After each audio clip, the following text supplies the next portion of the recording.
I'd like to be able to show everything in what we do. It's kind of what I've always been doing in Instagram. We show surgery. I was one of the first to actually take you into the operating room. Hello, and welcome to Beauty and the Biz, where we talk about the business and marketing side of plastic surgery. I'm your host, Catherine Maley, author of Your Aesthetic Practice, What Your Patients Are Saying, as well as consultant to plastic surgeons to get them more patients and more profits. Now, today's special guest, he's been on before, but many years ago, so we're going to do an update. It's Dr. Adam Rubinstein. He's a board-certified plastic surgeon in private practice in Miami, Florida, and he's been a surgeon for 21 years now, and I've known him for a really long time. It's crazy. So his practice includes an on-site Quad ASF certified operating facility with a killer view. I love that. As well as a med spa offering a variety of non-surgical treatments and procedures performed by his certified PA.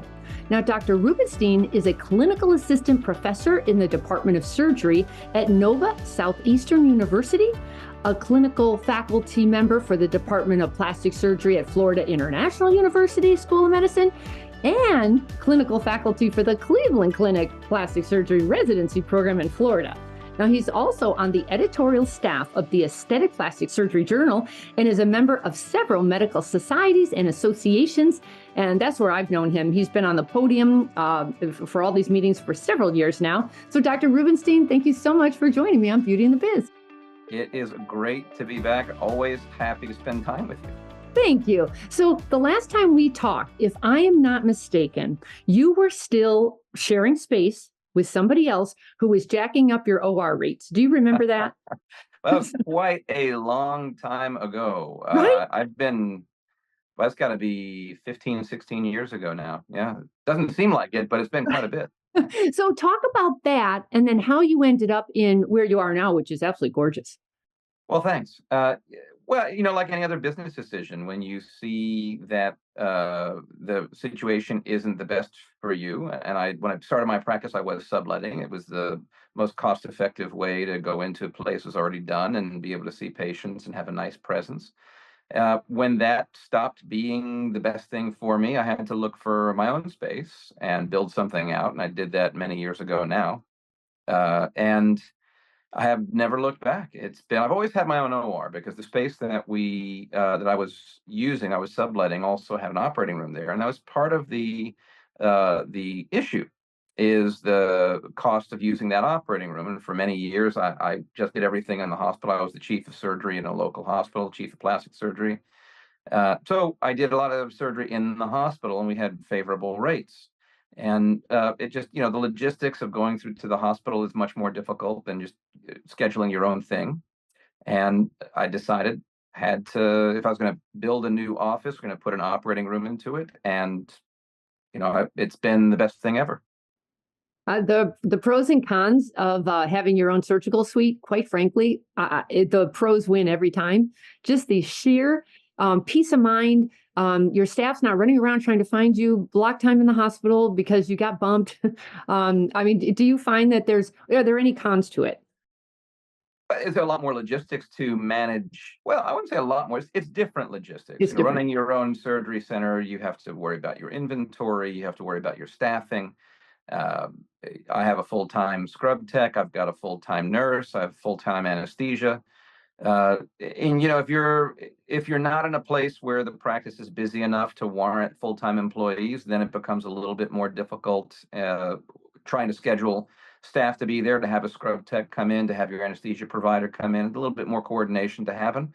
But I'm lucky to be able to have people that are committed to me and always there when I need them. So it actually, I think it's probably easier than having to juggle hospital administration and red tape.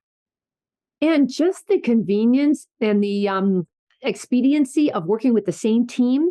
I saw a talk once where they said you're at least 5% more efficient when you have the same team in the same space. Would you agree with that? I'm surprised it's only 5. I can tell you, it's painful when someone takes a vacation. If my nurse goes away and I've got to have someone come in, and we have some backup nursing that's also very good. Someone that's worked with me on and off for many, many years. It's just like any other thing in surgery. When you have a crew that is familiar with what you're doing and knows the way you like to do it, life is good and things flow so much better. So 5%, I think it's more than that. The time that I spend when I do have, temporary help, I spend more time. Just maybe it's my type A personality, but I think it's easier for me to just do it myself than to try and show them how to do it for the few times they're going to need to do it. So I end up taking the responsibility myself, and even though I'm showing them, I'm doing it too. So I doubles my work in some ways and just decreases my efficiency by quite a bit. Right. And then it looks like you're in a big high rise. Is that true? Yep, yeah, we're in the penthouse of a pretty tall building in Nice. Miami. How many stories up? 10. Yeah, that explains the In view. our neighborhood, it's probably the tallest building in that part, and we're not far from the water, so if you look in the right direction, you can kinda get a sense for where the ocean is. Right? How big of a deal is it to have a view of the surgical suite? In the surgical suite, some of the doctors have said to me, "Oh no, I need to focus on surgery. I don't need a view." And I think they're saying that because they didn't get the view, you know? Well, I mean, I think there's something to that. I will tell you, we have the view, and I rarely take advantage of it. It's funny. The only time we really look out the window is if something crazy happens down, and around the building, and someone sees it and points it out, or if there's a really nasty thunderstorm coming in, that could be pretty impressive to see, or a rainbow, or something like that. Yeah. I don't really look out the window much. People always say, "Oh, you got such a beautiful view." He says, "Yeah, it'd be nice to be able to enjoy it." You do have, I mean, that in Miami, you have the craziest rainstorms I've ever seen. One minute it's 80 degrees and sunny, and Yeah. the next minute it's a downpour. I couldn't have a good hair day there to save my life. Oh, it's true. It's the one place in the world, the old joke, go around the corner and see if it's raining. You actually can go around the corner. It might be raining and not where you started. Did you grow up there? No, I grew up in New York. Oh, no kidding. Yeah. Oh, so you got there a good timing. I hope you bought some real estate 15 or 20 years ago. Huh? I did actually. Our home is appreciated quite a bit. I had a condo, and yeah, it's crazy down here now. Nice. Yeah, well, half of California moved over there. I'm still over in California just for I don't know what reason, but I do appreciate the weather here better, and I am out in the weather a lot because I hike with my dog. But if that weren't here or my family weren't here, I would probably be heading over to Florida. Well, yeah, I mean, we got half of California and New York now down here with us. Yes, for sure. So tell me about your staff. You just talked about your OR staff. Do you ever rent out your surgical space to others, or can you do enough surgery to keep everyone busy? Well, I operate 3 days a week, and I've toyed with the idea since I'm seeing patients. I mean, I got to be in the clinic at some point, so I see patients 2 days a week, and sometimes we do operate on Friday half a day. If it's busy and we can't fit other things in, we'll take a Friday morning and then do surgery Friday morning. But I have toyed with the idea of making it available for Tuesdays and Fridays for someone. The difficulty is you got to. It's like having a partner. You really have to have someone that fits the culture of the office. The flow is not going to be disturbed. And also, we do hair restoration. And when there's hair restoration cases on Tuesdays and Fridays, we have the nice spacious operating room for them to do it in. And that makes it much more comfortable for the techs and the patients. So that's been a convenience too, in having your own space. But I have toyed with it. I mean, certainly I'm probably leaving a good amount of money on the table, not making it available to someone. Well, again, there's pros and cons. You'd have to now manage something else that you haven't had to manage, and that includes, another ego, and another Right. vision, and his own values, and how he wants to run things, and how you want to run things. So you've already been down that road before. So I mean, I would keep it so tight, like this is how we're going to do this, and you're either in or out. Yeah, I mean, I'm pretty easygoing. It works for me, and if I have actually on occasion I've had a colleague that maybe was renovating or had some kind of office disaster, and they had to fix something, and I've made it available to friends if they needed it. We've done seminars in the operating room too. We've got a video system so we can broadcast what's happening in the operating room to anywhere in the world. Um, we've used it for those purposes. So I toy with it. Ultimately, I think probably I'll take an associate at some point and be able to do a little bit more of what you and I do all the time, which is run around the world talking about things and learning about things, sharing our experience. Yeah. So what about your PA? You brought her on board, and she's a good revenue generator for you. Was that the intent? What was the intent of bringing on a PA? Well, I was doing, yeah, my practice was really busy and I was doing everything myself. I didn't have a PA, I didn't have a nurse practitioner. And I was doing all the injectables and light and laser and operating, and it was getting really difficult. I mean, we had a capacity problem. I could not possibly do enough of everything. So I made the decision to get an extender to be able to do the injectables and the light and laser. I do have two estheticians that do some of the things that are, for them legal to do, certain energy treatments that they're allowed to do, and then of course all the aesthetics, the esthetician treatments and facials and other treatments. They can do things like M Sculpt, um, all the radio frequency stuff, transcutaneous radio frequency, microneedling, the typical esthetician thing. So, having the PA has really helped us add more services to be able to be offered simultaneously. I mean, certainly being able to have two revenue streams running at the same time, that is a huge benefit to the practice. And at first, I thought there'd be a difficult transition getting my loyal patients to switch over to seeing someone else. And the ones that are really insistent, well, I only want to see you, to see me, uh, I see them. We get them on my schedule and I see them. We've got also some differential pricing. It's a little more expensive to see me than it is to see my PA. So there's a cost benefit to patients there. And she's busy. She, sees patients all day, and we've got her going very well. It makes our practice able to provide more services, in the same period of time. The overlapping services. When I'm in the operating room, we can still provide injectables and light and laser treatments. So it's been a terrific addition to the practice. And are the estheticians and the PA, are they good about sending possible surgical patients over to you? Sure. Yeah. I'm very conservative about our recommendations. I always tell people I say no more than I say yes, probably, in terms of patients coming and thinking they need this procedure or that procedure. A lot of times patients are uh, kind of misinformed or have a kind of skewed idea of what they think they need. When it comes from my PA or the estheticians, they're very good about saying, well, we've got a robust offering of light and laser treatments and non-surgical things. And they're very experienced to know, well, this is not going to be a non-surgical type of problem. You need something more definitive to do if you really want to get great results. So someone that's coming for something like cool sculpting or some other non-surgical fat reduction treatment, if they need lipo, they're going to be told that, and then they'll see me for a consultation. And the reverse is true too. Someone that's really fit comes in, has a little issue here or there, or something that very easily could be handled, a little bit of non-surgical skin tightening, as opposed, they think, oh, I need liposuction because something's a little bit saggy. Uh, Sometimes radio frequency energy can tighten those things in, and we can offer them. They come to see me for surgery, but actually, we've got just the thing for you. I think it's going to help you, that you won't have to have any downtime. You won't have to have any surgery. So it's nice to have that broad palette and be able to pick and choose what you think is the best option for each patient. And that goes in both directions, in me sending to my estheticians and PA, and them sending to me.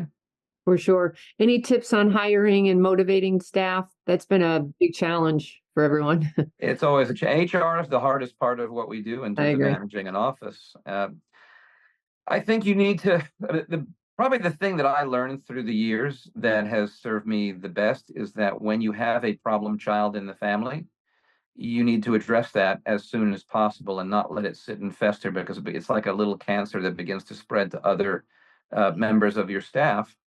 And they're unhappy too. If there's someone who's just got a poor attitude and is souring the stew for everyone, that's what happens. They might be unhappy for whatever reason. If they're worthwhile employees and they're doing a good job and you want to make them happy, then try and work that out fast and make them happy. If you want to retain them, find some solution that helps you retain them. If they're just curmudgeonly, or there's nothing that you're going to do is going to make them happy, and they're not a great fit anymore, or maybe that you're a new hire and they just turn out not to be a good fit, you need to just, cut that cord real fast because it begins to sour everyone else around the office, and people start getting just mood levels go down, and overall happiness in the office decreases, and satisfaction goes down, and then the patients suffer because unhappy people are not providing really great, happy care. So it really begins to spread quickly, and I think it's something you need to nip in the bud. And it's hard. It's hard to find good people. I'm not going to be one of those old guys that says, "Oh, all these kids today," but there is a cultural difference There is. these days with what people think that they're entitled to, and what the reality of working means. So it's hard. There's still great people out there. It's just harder to find. I mean, I guess it's always been hard to find, and when you find one, make sure you retain them well and keep them compensated and keep them happy. And sometimes you can't. Sometimes people are, the salaries that we can offer in an office-based OR and plastic surgery practice are not going to be able to compete with the benefits and the salary levels of large hospitals. So, they have a whole pool of nursing. They want to give 4 weeks off or 5 or 6 weeks off. They want to pay, six figures to their nurses as a starting salary. We can't compete with that. So they're going to steal a lot of the good talent that is coming through. But there's a benefit to working in an office too. So that nurse or the PA or nurse practitioner that might come through that maybe never worked in the plastic surgery field, they might find a whole new world open to them where they don't have to get called at 9 p.m. at night or 3 a.m. in the morning to answer a question from a patient or even go see a patient somewhere. They don't have to worry about working weekends if that's how the schedule shifted. It just depends on the practice. But we're, at least in my office, we're pretty liberal with these kind of things. People that have personal situations. I have employees that have young kids. Sometimes they get a call from a school, and if we're able to, hey, go take care of your son, your daughter, and get back if you can. And if you can't, we'll see you tomorrow. So you can't do that when you're working in a big facility like a hospital. So there's give and take. Human resources, I think, definitely the most challenging thing. And when you get it tuned up, do the best you can to keep it there. Yeah, I've talked to plenty of nurses who just can't do the hospital setting anymore. They've had enough. They're burnt out from it. It's not fun. It's not creative. It's bureaucratic. It's stuffy. And so many of them. Well, actually, I spoke at a meeting where they were training injectors, like nurses to be injectors. And it was like during the holidays last year, there were hundreds of nurses there trying to get into this industry. I had no idea how much demand there was for that or how much interest there is in getting into our industry. So yeah, I think there's more as far as the injectors go. I think there's more interest than demand, especially right now with the way the market is. But I don't fault anyone. It's a great business to be in. It's fun. It's happy. I love what I do. I'm happy in the office and when I'm in the operating room, seeing people, seeing them and follow up. I don't work a day in my life. Nice. So give me just one big mistake that you've made throughout the years that somebody else could avoid. That's a great question. A big mistake that someone can avoid. Well, I think what I was speaking to before, I mean, I'm a nice guy at heart, and I'm kind of a softie. I really want to just make my employees, I want to give them a happy place to work and make them comfortable. And I hate the idea of letting someone go. And I always feel like, well, when we have someone and there's rumblings, so and so was talking, it was, pissed off about this or not happy about that or complaining about how much is in their check. And I didn't appreciate how bad a problem that is, as I was explaining just a little earlier. And in the early part of my career, I'd always feel like, well, I think it's a pretty good place to work. I mean, I think most of us are happy here. Well, let me try and figure out a way to make this person happy and try and keep them around. But I think there's a certain tipping point when someone just becomes unhappy that there's nothing you're going to be able to do to flip that back. And yeah, I have been stubborn to make that change. Even when I had business consultants, there's a good tip that I'll share too on a positive side. Getting a business consultant can make a huge difference in your growth because we're frequently very good at taking care of patients, but we're not really good at taking care of business. It's not something that we've learned. Unless you've had entrepreneurial experience or you have a business degree or some amount of education, real world or in school, you don't know what the hell you're doing when you get out and you're starting a practice. So in order to know what you're doing, get someone who knows what they're doing and have them come and see what you're doing and give you tips and critiques and go through your processes. And someone like you, have Catherine come in and check out what's going on in the office. Where are the bottlenecks for flow? Where are the pressure points in the practice? How can we make this more efficient? How can we make it a better experience for patients? Let's give them the best experience they can. And it's not always so easy to see the forest when you're in the trees. I can also look at that differently from a different point of view because I'm not so in the weeds with you and I'm not emotional about it. I can get Right. real tactical with it. And one of the first things I do is meet with staff, and you can see who's on board and who's not. And and I just give you my 2 cents. And sure, doesn't it always happen though? There was a bad egg. You just wanted it to go away, so you just tolerated it. And then they finally leave, and then the staff says, "Thank God, why didn't we do this a long time ago?" Well, that's what I'm talking about. I've had consultants. I've had a couple of different consultants through my career, and one of them got really forceful, and just said, "Hey, look, this is a problem, and you're going to need to deal with this problem. You don't do it today. You're going to need to do it tomorrow sometime. It's going to affect everybody else. I've seen this before. I'm telling you how it's going to go, and I know you don't like getting rid of people. Let me do it." Yeah, And I've got that's to one of the do it. Let me benefits. do it. Right. It's one of the benefits of having, if you have a strong practice manager, he or she can do it. If you have a business consultant, make them the heavy.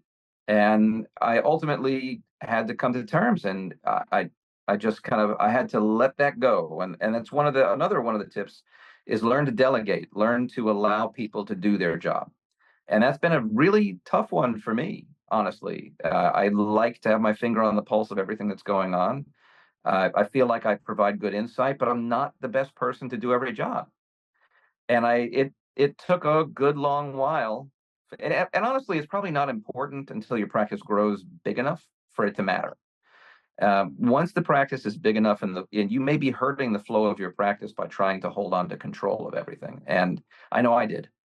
And when I let things go and I got the right consultant and I started increasing my staff, and it costs money to grow, but the money you spend comes back to you in spades. Well, and as they say, you can't save your way to success. You're like a lot of you are trying to save money instead of saving time, and all you have is time. Time is the most important, and so many of you just want to do it yourself for 2 reasons: you want to save money, and you're a perfectionist. And they always say if somebody else could do it at least 80% as well as you can, give it up and concentrate on other things, like get out of everybody's business and let them do their job. But I know that's so difficult. Gosh darn it. Yeah. Yeah. Well, it's there's also it's hard to find someone that'll do the job the way you want it done. But when you do find someone, you have to let them do their job. And you can't really be on top of everything. And I'm still guilty to some extent with that because necessarily we have to be careful about what we do in certain areas. For example, very active in social media. And in social media, what you put out there is it's your representation. If you got something misspelled, it really reflects badly on you. If you've got a message out there that is not consistent with your brand, that someone wrote and you weren't supervising and watching, and it went out and now it's out there, and it doesn't quite fit the image that you're trying to maintain of your practice, that can hurt you. So there are certain things I think you need stopgaps with, and you need to have control over. But there are ways to limit how much control you've got. And then once you're working in a system with a person or people, a team that know what you want, they'll learn. They'll do it. Let them do it. Right. Boy, that's a tough one because that I would keep an eye on. So many of you hire agencies, and they're going in a way different direction than you. They don't know you, they don't understand your personality, and I think, oh dear Lord, what is happening here? You can tell when there's a new agency on board who hasn't Yeah. figured you out yet, and I think, uh-oh, but again, it's just a learning curve. It's just trying to figure all this out. I really feel for you guys. You used to be able to be surgeons, and now you have to be visionaries and managers and leaders, and the content creator and the front man, and it's like, dear Lord, you have a lot to do. Yeah. Well, the content creation is fun, but it is time consuming. And here's another tip. I mean, it's not really a tip anymore these days, but I was one of the first people to hire a full-time social media manager, Right? many years ago. And having that person really help navigate those waters. And even I got in late. If I would have done it, I think back and I had a patient tell me, God, it's got to be more than 10 years ago now. Hey, you need to be on Instagram. And Instagram was just a new thing at that time. And I looked and I said, yeah, I'm thinking about it, but I'm not sure. It's not sure it's what I want to put out there for my practice. And it was way before Instagram is what it is now. And if I would have just taken the advice, checked it out, and tried it, just gotten in, even dipped my toe just to get things going earlier. There was a time in social media where if you had good content, it could just naturally, organically go viral because there wasn't a lot of stuff out there. And the stuff that I started doing there wasn't a lot of it at the time. So I could have had a much larger audience and very quickly, and the virality of what you put out at that time has so much more potential to get there. uh, these days it's all clamped down. You can't even pay your way into large followings. It's very difficult now to grow, and just putting out good content will slowly get you there. But it was really truly a viral medium back then, and I wish I'd have listened. I got in maybe a year and a half, 2 years later than I should have. Oh, you were still way earlier than others. You had some really funny ones, like the drive-by Botox kind of thing, and Yeah, and you had like serious little movies going on, like before a lot of other people did. How big yeah, of a deal is that to do those? Because you can tell you're involved, then you had like little actors involved, then somebody's filming all of this. How big of a yeah. deal is that to pull off? It's easier, but now these days it's even easier than it was back then because all the editing stuff is better. And a lot of my colleagues, our colleagues, are putting great stuff out just using their phone. And we have a whole production capability. I've got multiple cameras. We've got all sorts of lighting equipment, tripods, green screen. I mean, everything you could imagine we have available because I kind of like it. Before I went to medical school, I had a photography business, and it was something that I was really into. So Uh, for me, there was an attraction, and I enjoy doing it. So I got into it, and we've got tons of stuff. In fact, I do TV production now. We go around the world and film all kinds of stuff. We've got a new episode coming out on exosomes very soon that we filmed in South Korea. That is really great. So, but things like you're talking about the drive-through plastic surgery. We did that in and around my building. I had my staff go out, and they were the actors involved in it. We shot probably with 2 or 3 different cameras, and we set it up ourselves. And that's my social media manager does the majority of that content creation, editing, and archiving all the stuff we shoot. so entertaining. And tell us about your oh boy video. It's one of my favorites. Mine The too. oh boy is, if you haven't seen it, you should check it out. And my Instagram, which is at Dr. Rubinstein, at Dr. Rubinstein. And I think the thumbnail says, oh boy. It was a takeoff on Uber. And, in our business, there's a big problem with people looking for the cheapest price. It's not, we always I actually wrote an article once saying that plastic surgery is not a sweater. If you're trying to buy a sweater and you go to Saks and the sweater's, $200, and you go to Marshall's and the same sweater's there for $50, it's the same sweater. So why not buy it for $50? But you start applying that thinking to cosmetic surgery, it's not the same. You can't go to a bargain basement high volume clinic and expect to have the same experience you're going to have in someone like mine's office. You can't go to an office like mine and expect to pay what you're going to pay at a high volume, low cost clinic.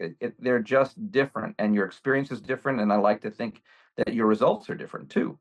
So the oh boy was kind of born out of, I just had I mean, I think about, I write the script for all this stuff, and it came to me just thinking about Uber, right? I was thinking, well, gee, I mean, people are kind of trying to make plastic surgery out of Uber. You know, Uber is just all about getting something that's cheaper than a taxi. It's more convenient because you can just click and go. They pull up and you go and you hop in, and all you care about is you're going to get from A to B, and it's going to cost this amount, and you're safe, and that's it.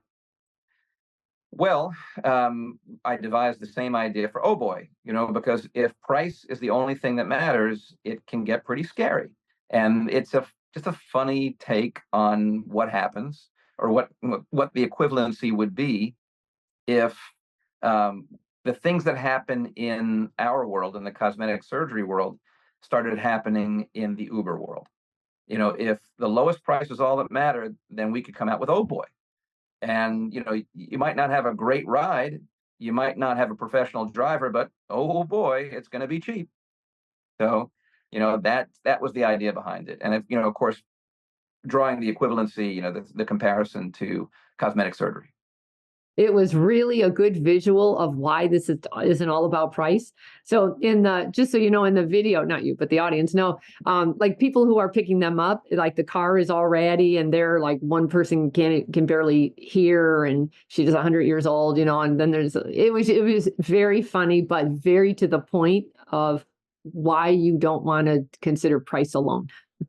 Yeah, everyone loves Esther. That was my cameo as Esther. That was you? That was me. Oh my God. Yeah. I have to rewatch that. I did not catch that. Yeah, there you go. Well, I mean, I'm wearing a wig and makeup and big glasses, and you know, I think I have rollers in my hair and all kinds of stuff. So, you yeah. know, you need to be in Beverly Hills. I think you're a producer and you don't even know it. Yeah. Well, maybe I have an alternate career if this whole plastic surgery thing doesn't work out. Right. There's some really good skill there. And then you also have a podcast. Now, is that some, here's what's happened. You know, I've been doing a podcast for many years now. Like I have 280 episodes or something, and Wow. it's a commitment. You know, you don't just dabble in podcasting. You're either in or you're out. Right. Something like 95% of all podcasts only last like 4 sessions or something. Like the numbers are awful. But so tell me, did you make it? Did you start it and keep going? Did you quit? Well, what happened? We're in the 95th percentile, I guess. We just had our latest episode, which was with Dr. Movasagi and Dr. Pasmino, talking about patient safety. It's a great episode. If you haven't seen it, it's the Naked Beauty Live. That's the name of the podcast, and we do it live. In fact, we stream it live while we're recording to Instagram, TikTok, YouTube, Facebook, all simultaneously stream live. And there's the opportunity on some of the episodes, we take questions from people that are watching. This one was so robust in things we were talking about, I don't think we got to audience questions, but the possibility is there. And I love the idea that it's a live thing. For years, I did a live radio show. That was called New Reflections. It was called New Reflections. And it was similar to what I'm doing with Naked Beauty, where we talk to industry experts, talking about the sort of cutting edge technology, interesting things. And we're getting a little bit more variety with Naked Beauty. The idea behind Naked Beauty, this is actually a complementary feature to our TV project, which is Naked Beauty TV. And that Naked Beauty TV is my baby right now. I think it's really great. Everyone we show it to seems to really like it. It is it's born out of a lot of the TV experience that I have. You know, I did a show with Lifetime called My Killer Body, and that was hosted by Kay Michelle. Was a show that went through patients that had bad outcomes from cosmetic surgery. And I was one of the main doctors on the show that would help these people, see them in consultation, operate on them, and then we'd have the reveal and make them better. And along the way, they show their backstory. So really great show. And I thought, you know, I'd like to be able to show everything in what we do. It's kind of what I've always been doing in Instagram. You know, we show surgery. I was one of the first to actually take you into the operating room and show you step by step, and we still do it, even though Instagram hates it. I suffer for it, honestly, because they don't like when we show the stuff that we show in the operating room. But I'm not showing it for some sort of some sensationalistic benefit. I'm really trying to educate, and I have the thing that keeps me going is when I go to meetings. Like I'm going to be at the ASPS this weekend, Me too. and oh, great! Well, Yeah, see you there. I'll buy first round. How about that? Okay. Um, when I'm at meetings, a lot of times people come up to me and say, "Hey, yeah, I watched your naked beauty stuff, or I saw you in, I watched your Instagram. I love your story, and you were doing that case. You did that brachioplasty, or the lower body lift, or that facelift that you did. I really learned a lot. It was great, and thanks so much for sharing that." And I get a lot of young surgeons that come up, even my colleagues, seasoned, old pro surgeons that know what they're doing, and I need to learn from them and then teach them anything. They appreciate it. Say, "Well, it's really great how you're showing what we really do," because there's so much sensationalism out there that this is the real deal. But Instagram, they have a hard job. They have to govern millions and millions of people putting content out there, and it's hard to manage what can be a fairly gory thing to see. I mean, I'm taking you into surgery. There's blood. We're cutting skin. There's things are open, and it can be kind of scary. So I get why they're having difficulty with it, but I feel strongly that it's very educational and people benefit from it. And a lot of people are super into it, and that was one of the motivations for me to do this Naked Beauty TV project, which we show in our episodes of Naked Beauty TV. Uh, all the things, we're kind of pulling the curtain back and showing you all the behind the scenes stuff. That's why it's Naked Beauty. And it's just like a lot of the shows you've seen with added benefits. In one of our first episodes, we did breast augmentation. So you'll see two patients that might be having a breast augmentation. We'll show their backstory, talk to them about why they're having it done. They'll talk about their discussions with their spouses, what pregnancy did to them, maybe it's weight loss, whatever their motivation was. And we show a bit of the consultation, we're talking to them, and then we take you in the operating and we show you that person's surgery being done, any special considerations, the special technique. We're going to talk about it, and this is how it actually gets done. And by the way, you ever wonder where breast implants come from? Well, we're going to show you. We're going to take you to Costa Rica, where Allergan makes their breast implants, and we're going to take you behind the scenes and show you exactly how breast implants are made. And it's that kind of full circle, whole view. It really is a passion project for me. It's something that I want to be able to help and teach and show people stuff that they never would see. Oh, the patients can't get enough of that. By the way, I wonder if the word naked is hurting you with the social media algorithms, you know? It could be. Actually, that channel has grown really fast. I haven't looked recently. I've got over 60,000 Nice. followers on that channel, Nice. and we only launched it last year. It's only been up for a year.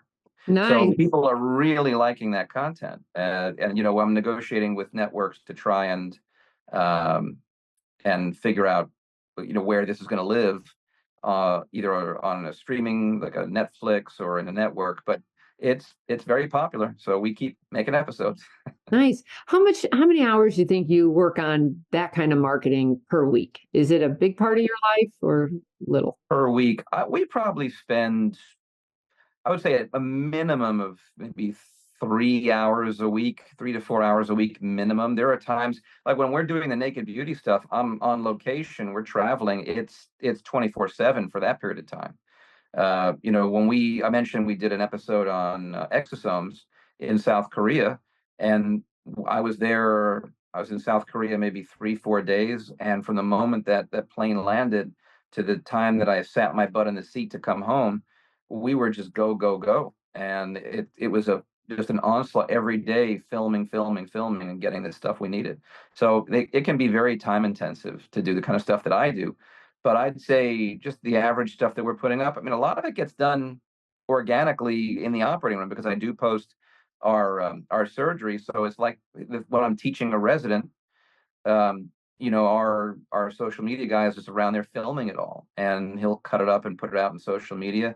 When I'm doing a case and I'm showing people, I'll just, instead of just talking to my resident or my student, I'll talk I'll explain for the camera. Here we're um, doing this tummy tuck, and here's the fascia that sits on top of the muscle, and you can see how spread it is. And we've got to take that and bring it back together, and that's part of what's going to make this tummy tuck flat. This is how we flatten the tummy, and you can see how much tighter it is. Here we did the bottom half.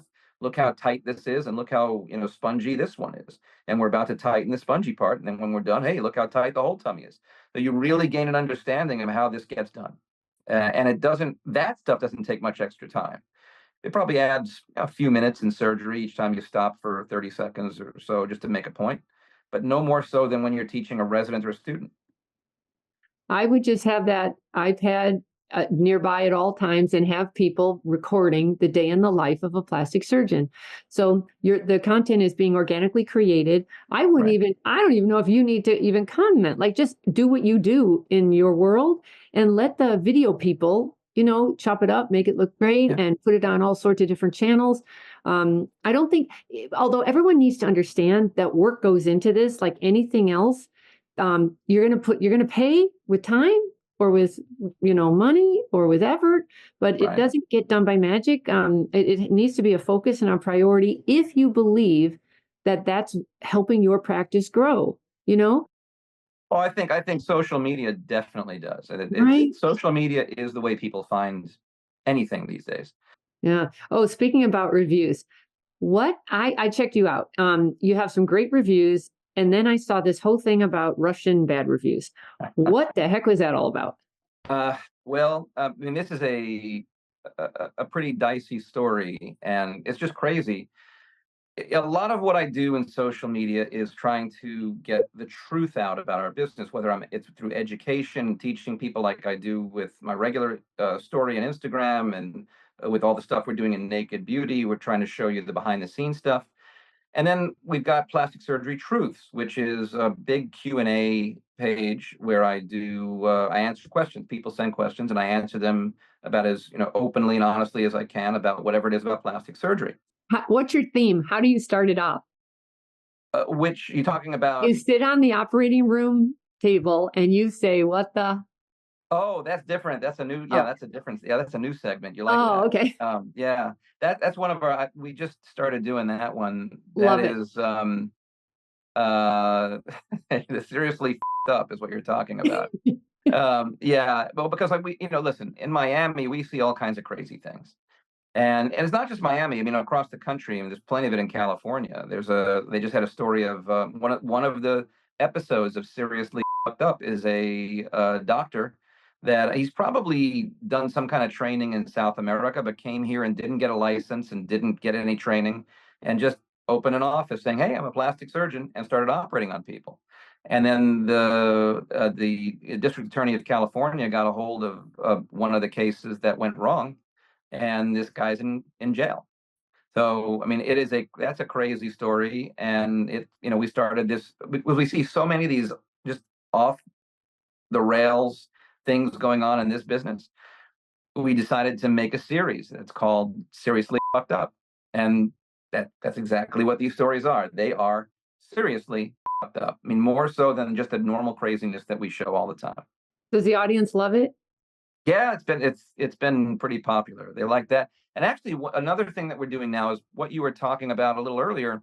We do a feature called Inside the OR, which because I have residents and students that are assisting or observing, and there's a lot of teaching going on, and my social media guy he's got one of the cameras, and he's just constantly filming. And I might be teaching a simple little lesson, and he captures it and edits it down, and it's just one little pearl to put out there that just happened completely organically. Mm-hmm. And then, so let's talk about the Russian reviews again, because you have to finish that story. It's a long one. I'll try and give you the shortened version. One of the things that I do that has been a pretty popular thing is in Plastic Surgery Truths and Instagram, people, besides sending questions, would ask about doctors. What do you know about Dr. Jones, or what do you know about Dr. Smith? And it takes me 60 seconds to look someone up and figure out what their story is, and if they're legit or they're not, if they have any history of problems. So, for me to look that up, it takes me no time, and I do it. And I'll write back to them and say, hey, Dr. Jones is a board certified plastic surgeon. I think she's a good choice. You're in good hands. You can trust that she knows what she's doing. Dr. Smith is an emergency room doctor that seems to have started a liposuction clinic after taking a weekend course. And, you might want to take a look at other options. He might not be your best and safest option. Or Dr. Smith has a $1 million settlement last year for a medical malpractice lawsuit, and stuff like that. If you know where to look, it's easy to find, but most people have no idea where to look. So I get a lot of questions from people about doctors too, and I started getting a lot of questions about the same doctor over and over and over again. And I looked into it, and I found that the details were just really different than other things that I'd seen. And I've done about 3 or 4 of these so far, and we got another one that we're about to produce that is also just crazy. But this one that led to the Russian review thing it's Dr. Simon Orion, and I published a series of videos in Instagram just telling his story. It was easy enough to look up the actual truthful details about his background. And He's in California, right? he's in Beverly Hills, and he did not do a residency in dermatology or in plastic surgery, but he is cited by media and puts himself out as a cosmetic dermatologist, in some cases a cosmetic surgeon, sometimes plastic surgeon, depending upon the context. People would call him lots of different things, none of which is based upon training. So, and there's been, you can watch, the videos are still up there. I put them up, and there's a lot of things that happened, including legal things that had to happen. And make a long story short, when I published it, he didn't like it. And there was first of all, there was a huge rush of people grateful that we had published the video, agreeing with it, writing their own stories, their own negative thoughts about Dr. Urian. And he also, I think, had a bunch of friends and family and maybe some patients writing negative things about me. And some of them were comical. They were just silly stuff. And because it was in my Instagram, I could easily delete them. So I did. And he didn't like that either. So all of a sudden, after publishing this, I started getting a string of negative reviews, 1, 2, and 3-star reviews, mostly 1 and 2-star reviews from patients I'd never heard of before. Sometimes procedures that I don't even do, just obvious fake reviews, negative reviews, damaging my online reputation, which was stellar. And it's one of those things where you kind of suspect I know where this is coming from, but I couldn't prove anything until I was contacted by someone who said, hey, I know what's going on with you and I can help you. And so I got in touch and spoke to this person. It turns out that this was a guy that worked for a Russian online service that people hire to write reviews. Now, most of the time, people hire them to write 5-star reviews for themselves, which is also, unscrupulous. Mm-hmm. But he had saved screenshots of all the negative reviews he had written about me.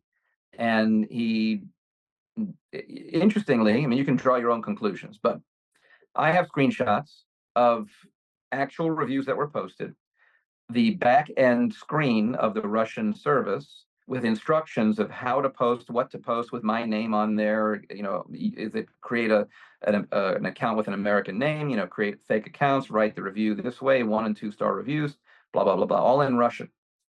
And we had it translated, so I know what it means.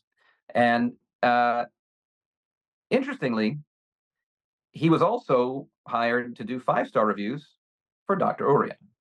Mm. So I have a whole file of fake Google accounts that were used to write a 1-star review about me and a 5-star review for Dr. Orion in a very short period of time. Now, we're on opposite sides of the country. Right.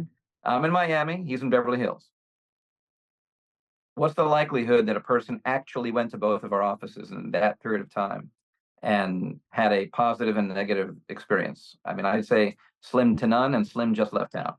And and why did that kid, what motivated him to tell you what was going on? He had just lost his job in the Russian site, but he had saved a bunch of screenshots. So he was motivated to help. Wow. Okay. That's- So there you go. Can you get rid of them? What do you do when reviews happen? That has been, well, I mean, I'm well over it now because it's been a few years, but at the time it was difficult because convincing Google, because Google and all these review sites, they don't want to be in the middle of a he said, she said Hmm. argument. They view their position as, look, we're just a listing, we're a directory, and people write what they want to write. We're a third party that just hosts it, but people do what they want to do with these reviews, and we don't want to get into what's true and what's not true. But then I was able to demonstrate, hey, these are fake accounts. They're not real people. These are not actual reviews. And it took time. It took a lot of time, and it damaged my business. I mean, it was damaged my reputation, my online reputation for a good long time. It took a while to clean all that up. And thankfully, my reputation is strong enough to weather the storm, and we're now past it. But it was very difficult. I even had it happen to me. I only have like, I don't know, 16 or 17 reviews, and I received a 1-star review and it said, very strange person. That was the comment. And we can't get rid of it. We've tried again and again. It's so crazy. Yeah, I'm not surprised. I mean, that's the sort of thing that, okay, someone has that opinion, they're allowed to put it up there. But you know what? The truth is that if you don't have a few negative reviews, I mean, in my case, it was a couple hundred, right? It Oh. wasn't just a few. So it Mhm. took a long time, and they were all over different sites, different places, not just Google, not just Yelp. It was all over the place. And by the way, there's another plastic surgeon that at the very same time was suffering the very same thing from, we believe, the very same person. Hey. In fact, we have a couple of examples of somehow the same person writing a negative review for that plastic surgeon and me within minutes of each other. So, it's just these things could be manipulated so badly and so easily that it's kind of scary. Yeah, then wait till AI shows up. That's going to really add another layer of complexity. But anyway, we're going to wrap it up now. Can you please tell us one thing we don't know about you? Let's see. One thing you don't know about me. Well, some of you might know. It depends on how long you've been following me, but for training, I love to box. I Oh, box I didn't once a know week. that. Yeah, see, there's something you didn't know about me. It's not on your Instagram. I would have noticed. A long time ago, I think we put maybe one picture of me in the gym next to a heavy bag. But yeah, we don't. Although this weekend I was hitting mitts with my trainer that comes to the house, and he put it out there, and so I shared it in my story. But yeah, every now and then I'll put stuff out there, but it's not that commonly known. Nice. All right. We're going to wrap it up, but for those of you who really want to see some good video editing and good ways to use social media to not just be transparent, which is excellent, but to educate, to inspire, to motivate, that you have to check out Dr. Rubinstein stuff. It's really good. So his website is dr-rubinstein.com. And it's Rubinstein.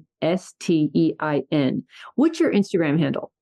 Well, there's a few. My main one for the practice, where you can see the surgeries and the story and all the follow-ups and that kind of thing, if you're like that, is at Dr. Rubinstein, Dr. Rubinstein, Rubin. Make sure you spell it with the I, Stein. There's also Naked Beauty TV. If you go to Instagram at Naked Beauty TV, you'll see a lot of the stuff I'm talking about, including, I think we might have started putting out some of the exosome stuff. But there's all stuff about breast implants and fillers and uh, all kinds of stuff. I mean, tons of stuff you see, really fun behind the scenes stuff. And check out Plastic Surgery Truths. If you have any questions, send me questions. We'll make a video to answer. Oh, that's so good. I really kudos to you for doing that. You're doing a great job there. And with that, we're going to wrap this up, everyone. If you would please check out Beauty in the Biz and subscribe and leave me a good review, that'd be really helpful. And then if you've got any feedback or questions for me, please leave them on my website at catherinemaley.com. You can also sign up for a 30-minute complimentary consultation with me to grow your practice and give you some ideas there. And then if you want to DM me on Instagram, it's Catherine Maley MBA. Thanks so much, and we'll talk again soon. The fastest way to success is to model other successful surgeons who have what you want, but you can only see their results, not the path they took to get there. So you continue to jump from one thing to another, hoping to find something that will work for you too. But it rarely does. So try this shortcut instead. It's guaranteed to move you forward. I compiled my intellectual property to grow cosmetic revenues, everything I've gleaned over the years, into one playbook of the most successful practices and what they do to win. Go to cosmeticpracticevault.com and let's grow your cosmetic revenues.